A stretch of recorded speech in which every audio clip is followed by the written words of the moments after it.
Retest, rejection, retest. Okay, ఇప్పుడు మనకు తెలిసిన బ్రేక్అవుట్ వచ్చేసి ఇదే నేను నేర్పించింది. ఓకే, ఇప్పుడు దీని లోపల ఇది రియల్ బ్రేక్అవుట్ ఏనా, ఇక్కడికి వెళ్ళి మార్కెట్ పైకి వెళ్తుందా అని కన్ఫర్మేషన్ ఎలా అంటే సింపుల్ గా రెడ్ క్యాండిల్ అనేది చిన్నగా ఉంటది. ఇలా రెడ్ క్యాండిల్ అనేది చిన్నగా ఉంటది. ఇంకొకటి ఇక్కడ ఎక్కడైనా మీరు అబ్జర్వ్ చేస్తే ఇది టైప్ 1.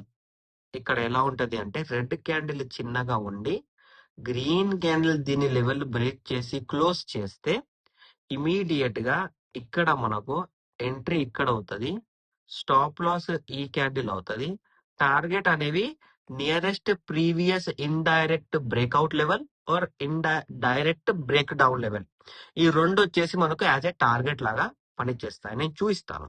ఓకే, ఇలా మనకు టైప్ 1 ఉంటది. ఇప్పుడు దీని లోపలనే టైప్ 1 ఉంటది. దీని లోపల మీరు చూసుకున్నట్లయితే రెడ్ క్యాండిల్ చిన్నగానే ఉంటది, ఆర్డర్ బ్లాక్ పాయింట్ అనేది చేంజ్ అవుతుంది. ఎలా అంటే